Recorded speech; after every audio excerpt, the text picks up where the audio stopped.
Hey guys, welcome back to Indra education centre. दोस्तों, आज हम पढ़ने वाले हैं पर्यावरण अध्ययन या सामाजिक अध्ययन का प्रैक्टिस सेट नंबर 14।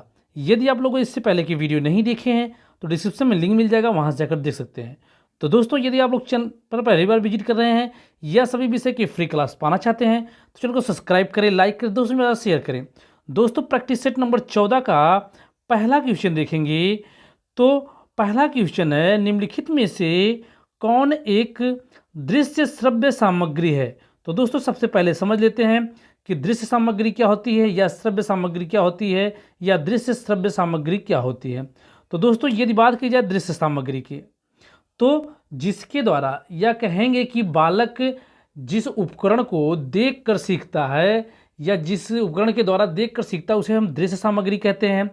जैसे आपका हो गया, जैसे ब्लैक बोर्ड, इससे क्या करता है, बालक सिर्फ देखता है ना कि सुनता है, सिर्फ देखकर बालक सीखता है, तो वैसे उपकरण को हम दृश्य सामग्री कहेंगे। अब बात की जाए श्रव्य सामग्री की, इस उपकरण के माध्यम से बालक सुनकर सीखता है उसे हम श्रव्य सामग्री कहते हैं। जैसे आपका टेप रिकॉर्डर हो गया, रेडियो हो गया, यह सब क्या है, आपका श्रव्य सामग्री, क्योंकि इसके द्वारा हम आवाज़ को सुनकर क्या करते हैं, सीखते हैं। यदि बात की जाए कि दृश्य श्रव्य सामग्री, तो जो दृश्य श्रव्य सामग्री है अर्थात ऐसा उपकरण जिसके माध्यम से या कहेंगे कि बालक जिस उपकरण के माध्यम से देखता भी है और सुनता भी है। जैसे आपका टीवी में चित्र भी देखता है और वह आवाज़ भी सुनता है, तो यह क्या हो गया, एक प्रकार का दृश्य श्रव्य सामग्री हो गई। तो दोस्तों, ऑप्शन है हमारा टेप रिकॉर्डर, रेडियो, मॉडल या भ्रमण। तो दोस्तों, यदि बात की जाए राइट आंसर की कि इनमें से कौन सा एक दृश्य श्रव्य सामग्री है, तो ऑप्शन नंबर 4 इज राइट है। यह जो भ्रमण दिया गया है, यह भ्रमण क्या है, श्रव्य सामग्री तो नहीं कह सकते, लेकिन यह भ्रमण जो है इसके द्वारा हम क्या कर सकते हैं, देखकर और सुनकर भी सीख सकते हैं। जबकि टेप रिकॉर्डर आपका श्रव्य सामग्री है, रेडियो आपका श्रव्य सामग्री है, मॉडल आपका क्या है, आपका दृश्य सामग्री है। लेकिन भ्रमण के द्वारा हम देख भी सकते हैं और सुन भी सकते हैं, इसलिए दृश्य श्रव्य सामग्री हुई। तो दोस्तों, नेक्स्ट क्वेश्चन है कि पर्यावरण अध्ययन के अंतर्गत अपने आसपास के परिवेश को जानने का सबसे सरल माध्यम क्या है। ऑप्शन है पुस्तकें, अवलोकन, दूरदर्शन या समाचार पत्र पत्रिकाएं। तो दोस्तों, राइट आंसर है हमारा अवलोकन। अवलोकन अर्थात किसी चीज़ को हम देखकर उसके बारे में जानकारी जुटाते हैं और उसके बारे में अवलोकन करते हैं, या किसी के बारे में जब जानकारी जुटाते हैं, अधिक से अधिक जानकारी जुटाते हैं, उसी को हम अवलोकन कहते हैं। तो दोस्तों, पूछा गया है कि इनमें सबसे अच्छा साधन कौन सा होगा, तो वह अवलोकन ही ऐसा माध्यम है जिसके माध्यम से हम क्या करेंगे, अपने परिवेश को अच्छी तरीके से जान सकते हैं। तो दोस्तों, राइट आंसर हमारा ऑप्शन नंबर 2। दोस्तों, नेक्स्ट क्वेश्चन देखेंगे, बिहार राज्य में सबसे लंबा रेल पुल कौन सी नदी पर बना है। ऑप्शन है गंगा नदी पर, सोन नदी पर, फाल्गु नदी पर, पुनपुन नदी पर। तो दोस्तों, राइट आंसर है हमारा गंगा नदी पर। बिहार में सबसे लंबा रेल पुल किस नदी पर बना है, तो गंगा नदी पर। यदि गंगा नदी की बात की जाए तो इसकी लंबाई 2525 किलोमीटर है। नेक्स्ट क्वेश्चन है, मखाना की खेती के लिए देश का अग्रणी राज्य कौन सा है। तो दोस्तों, ऑप्शन है उत्तर प्रदेश, पश्चिम बंगाल, बिहार या केरल। तो दोस्तों, यदि राइट आंसर की बात की जाए तो राइट आंसर है ऑप्शन नंबर 3 बिहार। मखाना की खेती के लिए सबसे अग्रणी राज्य कौन सा है, बिहार है। दोस्तों, मखाना की खेती क्या होती है, दोस्तों हम देखते हैं जैसे जिसे हम कमल के फूल कहते हैं, जिसे हम कमल का फूल कहते हैं, जैसे हमारे तालाबों में उगती है, उसमें फल लगता है, और फल जो होता है उसमें छोटे छोटे दाने पाए जाते हैं, उसी को हम मखाना कहते हैं।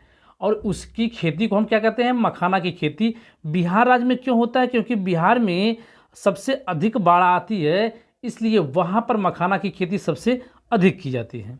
नेक्स्ट क्वेश्चन हमारा कि एक रोगी को लगातार घाव से रक्त बह रहा है, रोगी को कौन सी विटामिन की कमी के कारण लगातार रक्त बह रहा है। अर्थात कहने का अर्थ है कि एक रोगी को जब घाव लग गई तो उसका रक्त बाहर आकर जम नहीं रहा है, वह लगातार बह रहा है, तो यह किस विटामिन के कारण है। तो ऑप्शन है विटामिन के, विटामिन ए, विटामिन डी या विटामिन वी? तो दोस्तों राइट आंसर है विटामिन के। विटामिन के कमी के कारण ही क्या होता है, रक्त का थक्का नहीं बनता है और घाव लगने पर लगातार रक्त बहता रहता है। तो दोस्तों नेक्स्ट क्वेश्चन है, प्लेग नामक रोग कौन से जीव द्वारा फैलता है?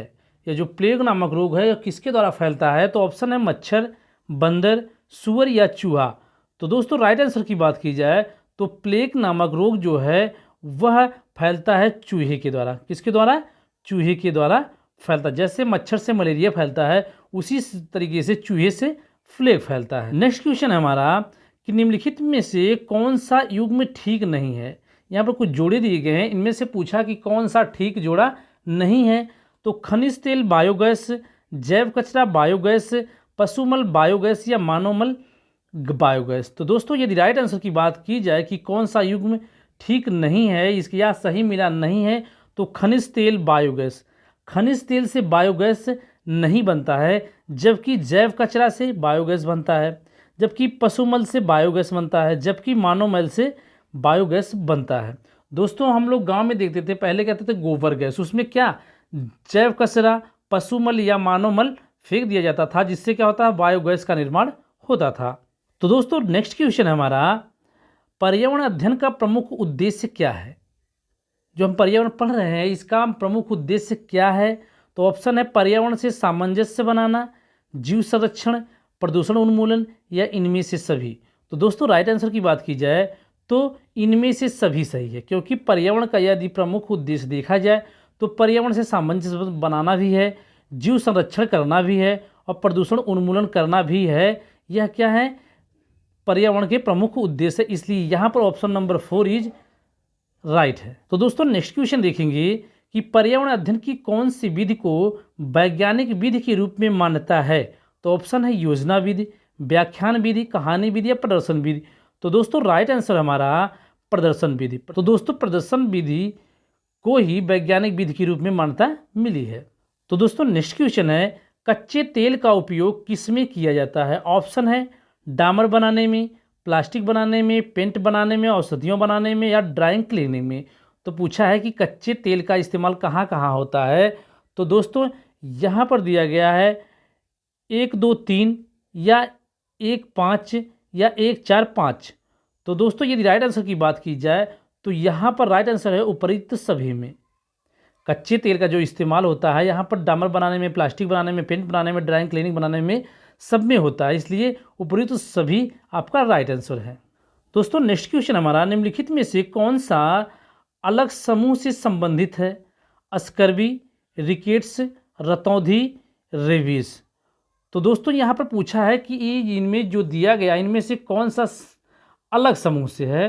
तो दोस्तों जैसा कि हम जानते हैं स्कर्वी, रिकेट्स या रतौंधी यह किसके कमी से होता है? या विटामिन की कमी से होता है, जबकि रेबीज क्या है आपका? रेबीज ये एक वायरस जनित रोग है, यह कुत्ते के काटने से होता है, ना कि विटामिन की कमी से। तो इनमें से अलग जो है वह आपका है ऑप्शन नंबर 4 रेबीज।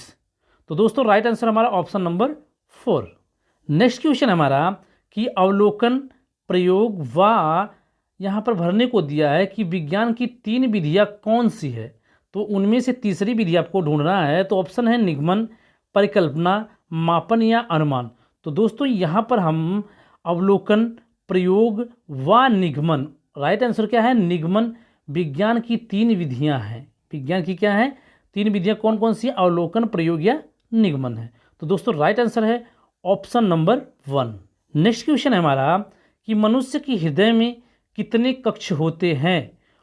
ऑप्शन है 1, 2, 3 या 4।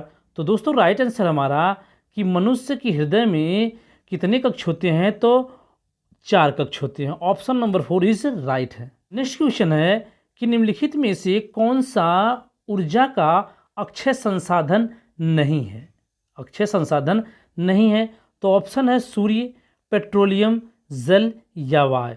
तो अक्षय संसाधन पूछा है, तो दोस्तों यदि राइट आंसर की बात की जाए तो पेट्रोलियम अक्षय संसाधन नहीं है। थोड़ा सा इसको समझ लेते हैं कि यह अक्षय संसाधन क्या होता है। तो दोस्तों ऐसी ऊर्जा जिसके स्रोत का कभी क्षय नहीं होता, या इस तरीके से हम कह सकते हैं कि जिनके स्रोत का पुनः भरण होता रहता है, उसी को हम अक्षय ऊर्जा कहते हैं। जैसे आपका हो गया सूर्य, जल, वायु, इन सब का क्या होता है, इनका क्षरण नहीं होता, या कहेंगे कि इनके स्रोत का क्षरण नहीं होता, या कभी खत्म नहीं होता। और जब ऐसी चीज़ें जो खत्म ना हो उनका पुनः भरण होता रहे, तो ऐसी ऊर्जा को हम अक्षय ऊर्जा के नाम से जानते हैं। जबकि यहाँ पर देखेंगे तो जो आपका पेट्रोलियम है यह खत्म हो जाएगा, यह इसके स्रोत इसके खत्म हो सकते हैं, लेकिन सूर्य, जल या वायु का स्रोत खत्म नहीं हो सकता। इसलिए राइट आंसर है ऑप्शन नंबर 2। नेक्स्ट क्वेश्चन देखेंगे कि निम्नलिखित में से कौन सा अलग समूह से संबंधित है। यहाँ भी अलग समूह से संबंधित पूछ लिया है, तो ऑप्शन है आम, इमली, नारियल या नीम। तो दोस्तों राइट आंसर है हमारा नीम। दोस्तों नीम किस तरीके से अलग है इन तीनों से, तो दोस्तों आम, इमली या नारियल। तो दोस्तों नीम जो है यह अत्यधिक औषधि के रूप में प्रयोग की जाती है, या कहेंगे कि अलग अलग औषधियों में प्रयोग की जाती है, इसलिए नीम क्या है, इन तीनों से अलग है। तो दोस्तों राइट आंसर है ऑप्शन नंबर 4। तो दोस्तों आज के लिए बस इतना ही। दोस्तों यदि आप लोग इसी तरीके से सभी विषय का प्रैक्टिस सेट या सभी विषय की फ्री क्लास पाना चाहते हैं तो चैनल को सब्सक्राइब करें, लाइक करें, दोस्तों में ज़्यादा शेयर करें और बेल आइकन को जरूर दबाएं, जिससे कि आपको वीडियो की नोटिफिकेशन सबसे पहले मिलती रहे। तो दोस्तों कल फिर मिलेंगे ऐसी वीडियो लेकर। दोस्तों नमस्कार, जय हिंद दोस्तों।